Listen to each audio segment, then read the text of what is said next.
काहे को बोझा लादे हुए है अहंकार का, मैं ये किया, मैं ये कर सकता हूं, मैं ये करूंगा।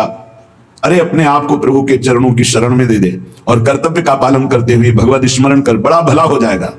राधा वल्लभ भजत भज भली भली सब होए। जितना भला है वो सब भगवान के भजन में है। अगर भजन नहीं किया तो भला नहीं हो सकता। काहे को बोझा लादे है चिंता का, अब आगे क्या होगा? वही होगा जो मंगल भवन रचे हैं। बिल्कुल विश्वास करो। सुनो भरत भावी प्रबल बिलख कहो मुनिनाथ, हानि लाभ जीवन मरण जस अपजस विधिहांत। जो विधना ने लिख दिया छठी राव के अंक, राय घटे न तिल बढ़े रहुरे जीव निसंग। क्या चिंता करनी? चिंतन करो। तुम्हारी ये चिंता भय शोक दुख ये तभी भागेंगे जैसे जैसे श्यामाजू का चिंतन करोगे, जैसे जैसे परमार्थ में आगे कदम बढ़ाओगे। तुम निश्चिंत हो जाओगे, निर्भय हो जाओगे, निशोक हो जाओगे। उदासीन जग में रहे। उदासीन कहते हैं ना किसी को मित्र बनाया ना किसी को शत्रु, सब में विराजमान मेरे प्राण प्यारे हरि हैं। ये क्रूरा अपि पापिनो न सताम संभा सदृश्याश्चये सर्वांग वस्तुतया निरीक्ष परम स्वाराध्य बुद्धिर्मम। ये मेरे आचार्य का आदेश है। जो क्रूर हैं, पापी हैं, दुष्ट हैं, नीच हैं, वो तुम्हें दिखाई दे रहे। मेरी दृष्टि में आराध्य देव श्री राधा वल्लभ लाल श्री कृष्ण चंद्र जी सबके हृदय मंदिर में हम परमात्मा देखने के लिए चले हैं, ना कि क्रूर पापी दुष्ट निंदक देखने के लिए चले। हम साधना कर रहे हैं सब में परमात्मा का अनुभव करने के लिए। जड़ चैतन्य कछु नहीं दिखे, जहां दिखे तहां श्याम खड़े। ये सिद्धि है, ये साधना की परिपक्व अवस्था है। ये अपने इष्ट को वासुदेवा स्वरमिति महात्मा सुदुर्लभा, हम उस मार्ग के पथिक हैं। सत्संग सुने तो बहुत सावधान होकर सुने, एक एक शब्द रहस्यपूर्ण होता है। भैया चाहे हीटर गर्म करे, चाहे फ्रिज ठंडा करे, चाहे एसी ठंडा वातावरण कर दे या हीटर गर्म वातावरण कर दे, बिजली दोनों में एक ही है। जो देखने वाला है कि हीटर का कारण बिजली, तो कूलर का कारण बिजली, फ्रिज का कारण बिजली, एसी का कारण बिजली, वो केवल बिजली देख रहा है कि इन यंत्रों में चलने की सामर्थ्य नहीं, ये बिजली से चल रहा है। लेकिन उस यंत्र का प्रभाव है कि वो गर्मी फेंकता है, उस यंत्र का प्रभाव शीतलता फेंकता है, पर दोनों का कारण बिजली है। ऐसे ही इस जड़ चैतन्य में, इस सत असत में, इस उच्च और नीच में, महात्मा और दुरात्मा में क्रियाएं जमीन आसमान का अंतर। पर साधक क्रिया दर्शन नहीं करता, साधक कारण तत्व को देखता है। तो कारण श्री हरिवंश भनम, कारण परम तत्व वही है, दूसरा नहीं। तुम्हारी दृष्टि स्थूल को देख रही है, शरीर और क्रियाओं को देख रही है, और संत और साधक भगवत मार्ग के पथिक उस तत्व का दर्शन करने निकले, तभी उन्हें तत्वदर्शी महात्मा कहा जाता है। इसीलिए अनाधिकारी संतों के वचनों का गूढ़ रहस्य न जानकर वो मनमानी आरोप थोप करके उनकी निंदा करके नर्कगामी होता है। तो कह रहे हैं उदासीन जग में रहो। तुमसे कोई मित्रता का व्यवहार करे तो जय जय, और शत्रुता का व्यवहार करे तो जय जय, क्योंकि उसकी मति है। लेकिन मित्र और शत्रु व्यवहार है, लेकिन परमार्थ में नहीं। परमार्थ में वही परमात्मा तत्व उसके हृदय में बैठा है, वही परमात्मा तत्व मित्र के हृदय में बैठा है। सबके हित की, सबका मंगल, ये परमार्थ के पथिक। ऐसे पापी से आपको बात नहीं करनी चाहिए, आपके यहां नहीं आना चाहिए। कौन पापी है? पापी कौन है? हमारी समझ में पापी उसे तुम कहते हो जो भूल गया है, अपने स्वरूप को भूल गया, भगवान का विस्मरण हो गया, वही माया के गर्त में गिर गया। तो हम लोगों का कार्य क्या है? भूले हुए को स्मृति प्रदान करना। ये जो ज्ञान है ये स्मृति प्रदान करता है। नष्टो मोहा स्मृति लब्धा तत्प्रसादान मयाच्युता। तो संतों के हृदय में बैठ के कौन बोलते हैं? गोविंद ही तो बोलते हैं। तो गोविंद की वाणी क्या करती? नष्टो मोहा, मोह का नाश करके और भगवत स्मृति जागृत कर दे। पापी से घृणा मत करो, उसका पाप दूर हो जाएगा तो महात्मा हो जाएगा। कोई दुरात्मा नहीं है, भूल है, भ्रम है, अज्ञान है, अविद्या है। इसका नाश हो जाए तो महात्मा ही है, वो परमात्मा ही है। यही बात समझने के लिए तो साधना की जाती है। इसलिए ना किसी से द्वेष करो, ना किसी से राग, ना किसी से अपनापन, ना किसी से परायापन। सब में एक श्री भगवान विराजमान है। ये सारा संसार स्वयं श्याम सुंदर बने हुए हैं। मत्ता परतरम नान्यत किंचिदस्ति धनंजय। हे अर्जुन, मेरे सिवा कुछ नहीं है, मैं ही मैं हूं। तो कह रहे फिर काहे को किसी से बैर करते हो, काहे किसी की निंदा करते हो? वो बैठा मुस्कुरा रहा है सच्चिदानंद की मैं छुपा छुपी का खेल खेल रहा हूं, तू पहचानने चला था, कहां पहचान पाया? मैं इस चादर को ओढ़े हुए जड़ चैतन्य की मैं ही विराजमान हूं, मुझको ढूंढ लो। संत खोजी होते हैं, क्या खोजते हैं? उसी परम तत्व को जो सब में विराजमान है। उपासक अपने में कभी अहंकार न करे। जब अच्छे सद्गुण दिखाई दे तो हरि गुरु का प्रसाद है। अपने से गलती हो जाए तो उसे भगवान की इच्छा ना माने, ये हमारा अज्ञान है, हमारी गलती, हमारा दोष है, और उस दोष का प्रायश्चित करे, दंड दे, क्षमा ना करे। दूसरों को भले क्षमा कर दे, अपने मन को क्षमा ना करे। जो अपने मन को सब क्षमा करते, सब दूसरों के जरा से दोष को क्षमा नहीं कर सकते, अपने पहाड़ जैसे पाप को भी क्षमा कर देते। यहां सिद्धांत उल्टा है। परमार्थ का पथिक अपने राय भर के भी दोष को पहाड़ के समान मानकर उसका प्रायश्चित करता है, और दूसरे के पहाड़ के समान दोष को भी राय के समान भी नहीं मानता है। यह परमार्थ के पथिक का स्वभाव होता है। हमारे से अच्छा बन गया श्री गुरुदेव की कृपा, श्री लाडली जी की कृपा। बुरा हो गया ये मेरी गलती, मेरी वासना है, ये मेरा अहंकार है कहीं जो मेरे से गलती करवा दिया। यही बात गोस्वामी तुलसीदास जी कहते हैं। सच्चा साधक कभी क्षमा नहीं करता अपने को, उसको प्रायश्चित गुरुजनों से मिलकर निश्चित करता है, जाओ इतने दिन व्रत रहो, परिक्रमा लगाओ, ये सब दंड मन को मिल रहा है, मन निर्मल होगा। अपने पापों को तो प्रायश्चित नहीं करते, दूसरे की जरा सी गलती को पहाड़ जैसा वर्णन कर देते, ये भगवान के दास नहीं होते, ये भगवत विमुख जन होते हैं। अगर आपके साथ कोई व्यवहार अनुकूल कर रहा है या प्रतिकूल, तो आप क्रिया को मत देखो अनुकूल प्रतिकूल, कारण तत्व को देखो। हृदय में बैठा हुआ और प्रेरक रघुवंश विभूषण भगवान प्रेरणा कर रहा है, क्यों? क्योंकि मुझे वो अनुकूल प्रतिकूल से ऊपर उठाना चाहता है, इसलिए अनुकूल प्रतिकूल परिस्थिति सांसारिक पुरुष को हर्ष या शोक देती है, लेकिन भक्त को या भगवत मार्ग के पथिक को नहीं, क्योंकि वो कारण तत्व को देखता है।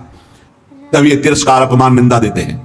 जिसको प्रभु अपना लेते हैं उसके जीवन में जरूर कृपा करके आते हैं तिरस्कार अपमान निंदा। क्यों? क्योंकि इसका एक चिपकाव का स्वभाव है। कोई जरा सा प्यार करे बस वो मान लेता ये मेरा, कोई वस्तु अच्छी लगी चिपक गया बस उस वस्तु, इसके बिना मैं नहीं जी सकता। जो वस्तु व्यक्ति स्थान के प्रति ममता है, आसक्ति है, लगाव है, ये तिरस्कार अपमान और निंदा के द्वारा दूर होता है। जब निंदा हुई, तिरस्कार हुआ, अपमान हुआ, जैसे बिल्वमंगल जी का तिरस्कार कर दिया, कट वचन बोले चिंतामणि ने, तो भगवान की तरफ कदम बढ़े। नहीं, जीव का जो मन है वो चिपकू स्वभाव का है, वो आसक्ति, वो ममता, वो राग कर लेता है। जरा सा बोल दे, जरा सा अनुकूल हो जाए तो वो उसी में राजी हो जाता है कि ये मेरा है। प्रभु ऐसा होने नहीं देते, बड़े कृपालु हैं, अपने जन को फंसने नहीं देते, इसलिए वहां से प्रतिकूलता दिलाते, तिरस्कार दिलाते, कटु वचन दिलाते, तो वो फिर चैतन्य होता है, अरे नहीं इस जगत में कोई नहीं, हरि के सिवा मेरा कोई, फिर हरि की तरफ भागता है। तो कह रहे कि ऐसी भगवान की अहेतुकी कृपा है कि जब जीव को भगवान अपनाते हैं तो तिरस्कार अपमान निंदा देते हैं। घबराओ मत, उतना ही देंगे जितने में तुम परिपक्व हो जाओगे, तुम्हारा पतन नहीं हो सकता, तुम इतना दुखी नहीं हो सकते कि परमार्थ छूट जाए। ए भाई, जिनको मिल गया हो तो छोड़ना मत कि पड़ोसी ठीक नहीं है, व्यवस्था ठीक नहीं है, कोई सेवा करने वाला नहीं। एक सोच बनी रहती है उपासकों के अंदर, बहुत पहले की बात है और अब भी वर्तमान में कुछ साधकों में हो सकती है, उसके निवारण के लिए हम प्रार्थना करते हैं। एक बार एक साधक ने कहा कि महाराज जी आप हो तो हमारा जीवन आपके शासन से सही चल रहा है, कल जब आप नहीं होंगे तो आपका शासन नहीं होगा। आज इसका समाधान सबके लिए कह रहे हैं जिन साधकों के अंदर है। आप किसी मनुष्य की शरण में हो क्या? पहला हमारा प्रश्न है उन साधकों से जिनके हृदयों में यह बात है कि अगर सामने से ये शरीर चला जाएगा तो हमारी साधना बाधित हो जाएगी, हम एक असहाय असमर्थ अनाथ हो जाएंगे। तो हम ये पूछना चाहते हैं आप पांच भौतिक शरीर के शरणागत हुए हैं क्या? तो उत्तर आएगा नहीं, क्योंकि कोई शरीर का शरणागत नहीं होता है। शरीर परिवर्तनशील, नाशवान, प्रतिपल नष्ट हो रहा है। आप किसकी शरणागत हो? आप उस चैतन्य घन की शरणागत हो जो सर्वलोक महेश्वर है, वही गुरु है, वही परमात्मा है और वही चराचर जगत में व्याप्त है। क्या वो त्रिकाल में तुमसे कभी अलग हो सकता है? और एक हम ज्ञानेश्वरी टीका जो श्रीमद् भगवत गीता जी की और श्रीमद् भागवत की कुछ की है, उसकी बात पढ़ करके उन्होंने कहा कि जब हम किसी सदगुरुदेव का वर्णन करते हैं तो सदगुरुदेव का सूक्ष्म स्वरूप हमारे हृदय में आके बैठ जाता है, और जब तक हम जीवन मुक्त नहीं हो जाते तब तक गुरुदेव भी जीवन मुक्त नहीं होंगे। कौन से गुरुदेव? जो आपके दिमाग में बैठ गए, आपके अंदर बैठ गए। एक शरीर है और एक तत्व है, और तत्व सशरीर तुम्हारे अंदर समा गया है। आप देखो महाराज जी ने बात कही थी, महाराज जी सामने दिमाग में है और उनकी बात सामने है, ये पूरे जीवन तुम्हारी रक्षा करेंगे। और भरण पोषण ना कुछ हमारा था, ना है, न रहेगा। प्रभु हमारे हैं, प्रभु का सब कुछ है, प्रभु का सब कुछ था और वही सब कुछ करते रहेंगे। तुम निष्ठावान बनो, तुम अलग से भुवन रचना कर देंगे तुम्हारे लिए भगवान। एक छोटे मोटे स्थान की बात क्या, अलग से तुम्हारे लिए भुवन रचना कर देंगे। यदि गुरु निष्ठा वाले हो तो विश्वास कर लेना, पहले तुम्हारा विश्वास का परीक्षण होगा और परीक्षा में पास हो गए तो भुवन के भुवन तुम्हारे कर देंगे। अनंत ब्रह्मांडों के मालिक हैं, तुम अपने जीवन की परवाह करते हो, इसका मतलब तुम शरणागति में अभी कलंक लगा रहे हो। मेरा प्रभु, बचपन से कह रहा हूं, इसीलिए बोल देता हूं, यह अहंकार बना ही रहेगा। बचपन से हम जिनकी शरण में, उनके दुलार को आज तक देखते रहे, कोई एक साथी नहीं रहा कि हमें 10 कदम भी हाथ पकड़कर चला दे। 13 वर्ष की अवस्था कोई अवस्था होती है, ज्ञान विज्ञान संपन्नता होती है, और उसी समय से गंगा का किनारा पकड़ा और आज तक मेरे भगवान मेरे साथ ऐसे करुणा कर। तो वो भगवान क्या तुम्हारे नहीं? क्या तुम्हारी शरणागति का वो पालन नहीं करेंगे? फिर ये प्रश्न क्यों हो जाता है मुझे किसने संभाला बचपन से अभी तक? किसने संभाला? कोई विश्व में ऐसा नहीं कह सकता कि 10 वर्ष हमने संभाला, एक दिन भी नहीं। वही परम गुरु, गुरुदेव का रूप। गुरुदेव तो बाद में मिले हैं, घर से तो उसने पहले निकाला। सूक्ष्मता से देखिए, उस जगत गुरु ने घर से निकाला वैराग्य दिला के, उस जगत गुरु ने भ्रमण कराया, फिर गुरु रूप से मिले, फिर हमको सतमार्ग में चलाया, फिर अंतर ध्यान हो गए, फिर सदगुरु रूप से आगे मिले, फिर पला, फिर सदगुरु रूप से आगे, वो आगे आगे बढ़ता चला जा रहा है। वही परमात्मा तत्व, वो क्या तुम्हारा नहीं है? तुम निर्भय निश्चिंत नहीं, अरे तुम शरणागत हो, चल के तो दिखा एक कदम विपरीत। अगर थोड़ी भी शरणागत हो गए तो एक कदम तो विपरीत नहीं चल सकता जीवन में यदि शरणागत है। और जो शरणागत है तो माया मां की तरह दुलार करती है, मां की तरह। हमारी बात को समझ लेना, माया उनको विघ्न डालती है जो सूरवीर होकर के माया को जीतना चाहते हैं, और जो माया को मां मानते हैं, मां की तरह दुलार करते हो, भगवान को प्राप्त हो जाते हैं। माया कभी बाधा नहीं पहुंचाती। इसीलिए हरिदासों में कहीं भी माया का प्रभाव नहीं देखा जाता। वो तब होगा जब कीन हो इसका बहु अभिमाना, शोक होवन चा कृपा निधाना। अगर अभिमान रहित होकर दैन्य भगवान की शरण में तो माया है ही नहीं, वो मां है। देखो सियाजू के लिए क्या कह रहे हैं रघुनाथ जी मनु जी से, आदि शक्ति जय जग उपजाया सो अवतरी मोरिया माया। वही हमारी जननी है, वही हमारे सर्वस्व है। वो पालन पोषण करके भगवान से मिला देती, वो श्रृंगार करके भक्ति का भगवान से मिला देती। बाधा तब पहुंचती जब अहंकार होता है और माया पर विजय प्राप्त करने की बात होती, तब प्रश्न खड़ा हो जाता है। और जब भगवान के अधीन हो जाते हैं तो माया मां की तरह दुलार करती हुई भगवत प्राप्ति करा देती है। निरस्त त्रैगुण्यम, वृंदावन में रहने मात्र से निरस्त हो जाते हैं तीनों गुणों के प्रभाव, सतोगुण रजोगुण तमोगुण। इनसे ऊपर त्रिगुणातीत प्रिया प्रीतम के प्रेम की प्राप्ति होती है। हरिरसद पुण्यम, ऐसा यहां वास मात्र से सुकृत होता है। वास मात्र भजन है। हमारी बात को बांध लो, कुछ भजन ना हो तो भी पड़े रहोगे तो तुम्हारा सच्चा भजन भगवत प्राप्ति करा देगा। यह सच्चा भजन होगा। चद्दर में 4 कोने हैं, एक कोना पकड़ के घसीट लो, पूरा चद्दर आ जाएगा। उपासना रूपी चद्दर के 4 कोने हैं, नाम रूप लीला धाम। हम नाम निरंतर नहीं जप पा रहे, रूप का ध्यान नहीं बन रहा है, लीला का चिंतन नहीं बन रहा है, लेकिन धाम का अखंड वास कर रहे हैं, तो एक कोना पकड़ लिया जोर से, पूरी उपासना आ जाएगी। नाम रूप लीला धाम एक पकड़ लो। कोई आप दूर रहते हैं, धाम वास नहीं करते, निरंतर नाम का चिंतन और धाम का आश्रय, पूरी उपासना जागृत हो जाएगी। आप प्रभु की सेवा में लगे, प्रभु का नाम जप कर रहे हैं, अपने कर्तव्य का पालन कर रहे हैं, अंततो गत्वा आपको भगवान की प्राप्ति निश्चित होगी। कोई एक पकड़ लो। श्रीपाद कह रहे हैं, अतुलनीय महामाधुर्य सुख सार प्रदान करने वाला, तीनों गुणों को निरस्त करके हरिरस प्रदान करने वाला, वो महाभाग्यशाली है, त्रिभुवन में वंदनीय है, जो श्रीधाम वृंदावन का अखंड वास स्वीकार कर लिया। ये बड़ी दुर्लभ बात है। अखंड वृंदावन वास करते हुए बस वृंदावन बस गए, इतनो बड़ो सयान, और जुगल चरण के भजन भी निमिष न दीजिए जान। जब प्रियालाल ने इतनी कृपा कर दी तो हमसे चूक कैसे हो जाएगी। हमारे समय श्यामा श्याम का सुमिरन करें। सांद्रानंदाब्धि मध्य लसति रसमयम चिन्मणि द्वीपमेकम। देखो तुम तो महिमा सुन रहे हो, अनजाने में यदि हम भगवान के स्वरूप, भगवान की नाम, भगवान की महिमा को स्वीकार कर ले तो हम अनजाने, लेकिन भगवान तो सर्वज्ञ हैं। भगवान विधि निषेध को नहीं देखते, भगवान भाव को देखते। बस इसमें एक भाव, एकमात्र भगवान की शरणागति की पुष्टता होनी चाहिए। एकमात्र अंदर की बात आप समझ लो, कोई तुम्हें साथ देने वाला नहीं है। देखो जितने देवता हैं उनकी अपनी अपनी सामर्थ्य है। कोई भी देवता तुम्हें जीवन मुक्त नहीं बना सकता, कोई भी देवता सर्व पापों से तुम्हें मुक्त नहीं कर सकता। अधिकार है, मोक्ष देने का अधिकार केवल भगवान शंकर में, भगवान श्री हरि में, मोक्ष प्रदान करने का, जीवन मुक्त बनाने का अधिकार। इसीलिए जितने भी अन्य हैं वो सब लोकपाल हैं, वो अपनी सामर्थ्य के अनुसार देते हैं। हाँ, निष्काम भाव से किसी भी देवता का अगर भजन करोगे तो भगवान में पहुंचा देगा, वो आप भगवान श्री हरि के चरणों में पहुंचा देगा। श्री गोस्वामी तुलसीदास जी महाराज विनय पत्रिका में कह रहे हैं कि नाचत ही निसी दिवस मरु, तब ही ते न भयो हरि थिर, जब ते जीव नाम धर्यो। जब ते जीव कहलाया तब ते आज तक कहीं थिर नहीं हुआ। ये पुनरपि जननम पुनरपि मरणम पुनरपि जननी जठरे शयनम, बार बार ये चक्र चलता रहा नाथ। नाचत ही निसी दिवस मर्यो, रात दिन नाचते नाचते मर गया इस माया ने, नचा नचा करके हमारी दुर्दशा कर दी। बहुवासना विविध कंचुकी, भूषण लोभादि भर्यो। बहुत वासना रूपी कंचुकी पहनकर, लोभादि दोष काम क्रोध लोभ मोह मद मत्सर रूपी आभूषण पहनकर सब जगह नाचा। कभी जड़ बना, कभी चैतन्य बना, कभी जल में कभी थल में, कौन सा स्वांग नहीं किया। चर अरु अचर गगन जल थल में, कौन न स्वांग करो। प्रभु कभी जड़ बना, कभी चैतन्य, कभी पक्षी बन करके, कभी आकाशचारी, कभी पृथ्वीचारी। प्रभु क्या क्या योनियों में गया, क्या क्या स्वांग रखा, क्या क्या कर्म किया, लेकिन आज तक कुछ नहीं बना। बहुत सुंदर बात समझना।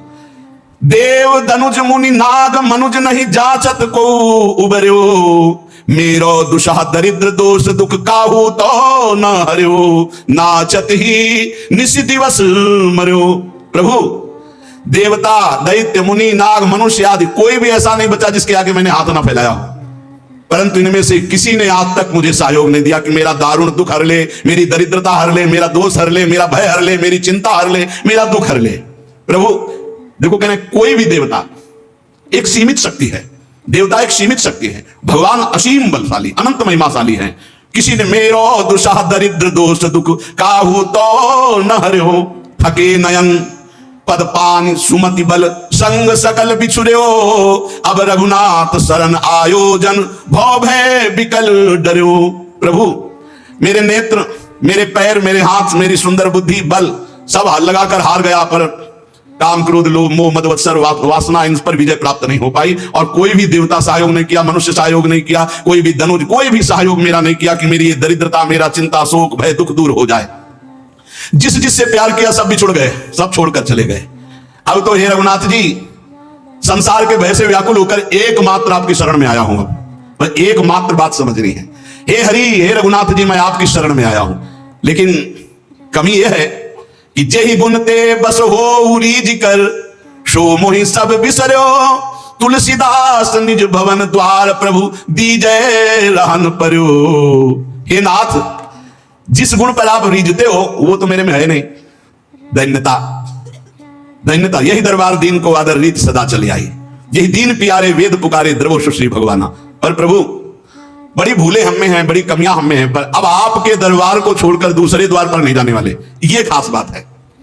खास बात यह है कि आपको छोड़कर हम दूसरे दरबार में नहीं जाने वाले। मैं आपके दरवाजे में आ पड़ा हूं, अब आप देख लीजिए। बस इतनी बात है पूरी भक्ति की साधना की, ये निर्भरता कि हे नाथ, अब आप, हे प्रियाजू, बहुत दौड़ लिए। तभी आपसे कहते हैं कि हम केवल अंधविश्वास या पूरी भावुकता में नहीं बोलते, बहुत दौड़ लिए, दौड़कर थक गए। जब थक गए तब प्रियाजू ने कहा, देखो ये ठौर है जहां शांति और विश्राम मिलता है। उस ठौर पर जब पहुंचे तो उस ठौर का नाम है राधा, राधा, राधा, राधा, परम विश्राम। अब एक ही बात हमारी अगर पकड़ पाओ, कुछ बने ना बने, तुम्हारे अंदर एक अहंकार आ जाए, हमारे माई श्यामा जी को रात, बस ये बात तुम बैठा लेना, अभी बाद में देख लेना। ये बात अगर भूलोगे नहीं तो वृंदावन की भूमि से बैठ करके कह रहे हैं कि ये बात वो बात है जिसे श्री स्वामी हरिदास जी महाराज कह रहे हैं, कहा काओ एक जीव सखीरी बात की बात की बात। ये बात की बात की बात तुम्हें बात बात में पहुंचा देगी निकुंज में। हमारे माई श्यामा जी को, हमारे प्रभु का एक आंतरिक स्वभाव है जो वही पकड़ाते हैं, फिर पकड़ में आता है। ताम साधक बिल्कुल बेपरवाह और मस्त हो जाता है जब वो बात समझ लेता है। प्रभु ने समझाया है, प्रभु जितने भी साधन हैं इनको तो फल रूप में देते हैं, लेकिन जब कोई प्रभु के गले पड़ जाता है तो अपने आप को देते हैं। प्रभु को गले पड़ना क्या है? हे नाथ, मैं आपका, पक्का अंदर से। हे प्रियाजू, मैं आपकी, आप हमारी। बोले तुम हमारे लायक तो हो नहीं, कोई गुण तो है नहीं। तो तुम तो पहले कह रहे थे कि हम कोई पहले गुणी थे क्या जब आपने घसीटा है? पहले तो और अवगुणी थे, तो अवगुणी समझकर घसीटा, तो अब हृदय में आ गया कि आपके सिवा हमारा कोई नहीं है। आपसे सच्ची कह रहे, इसी से भगवत प्राप्ति होती है, इसी से भगवत प्राप्ति। जो ही जीव भगवान की शरण में हुआ, आप सोचो, जो सीधे राम नहीं कह पा रहे थे वो ब्रह्म ऋषि हो गए। अगर आप नाम जप रहे हैं, भगवान के आश्रित हैं, आपको भगवत प्राप्ति नहीं होगी? कैसी बात कर रहे हो? निश्चित भगवत प्राप्ति हो। ये हम जगह जगह की पकड़ करके बात आपको कह रहे हैं। गोस्वामी जी भी बहुत चैलेंज पूर्वक कह रहे हैं, बिगड़ी जन्म अनेक की अब ही सुधरे आज। भला आज कौन सी साधना कर लोगे? आज ही नहीं, अब ही, अभी क्या साधना हो जाएगी? बहुत सूक्ष्म विषय है, अगर इसे समझ लो तो चौड़ी छाती करके घूमो, भगवत प्राप्ति हो जाएगी।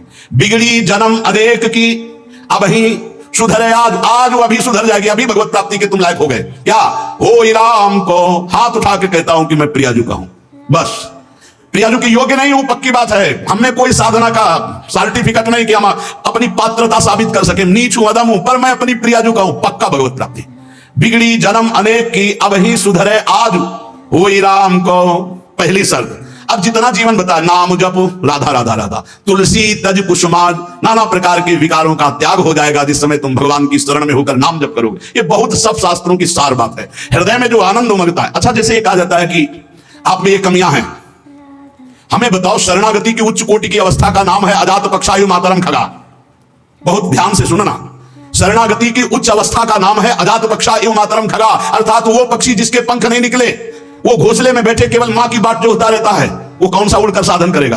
तो ऐसे हम बिना पंख के पंछी के बच्चे की तरह हैं, हम केवल राधा राधा बाट जो रहे हैं अपनी श्री जी की कृपा की, निश्चित भगवत प्राप्ति होगी। भगवत प्राप्ति बड़ी बड़ी साधनाओं से भी नहीं होती, और भगवान के आश्रित होने वाले जटायु को भी जो प्राप्त हो गई, जो भगवान की कृपा से भीलों को, कोल भीलों को प्राप्त हो गई, जो भगवान की कृपा से ऐसी उच्च अवस्थाएं असुरों को दे दी भगवान ने। आप चिंता न करें, आप चिंतन करें और ये ठसक रखें। देखो, शरीर कितने दिनों का कोई भरोसा नहीं, और अभी ठसक कर ली तो श्री जी मिलेंगे। हमारी बात को पकड़ लो, पकड़ लो। हम श्री जी के थे, श्री जी के हैं, श्री जी के रहेंगे, भूल के जगत को अपना मान लिया, बस यही भूल मिटाने के लिए हमको श्री जी के लिए साधना की जरूरत नहीं। तो साधना क्यों बताते हो? असाधन ना करो इसलिए।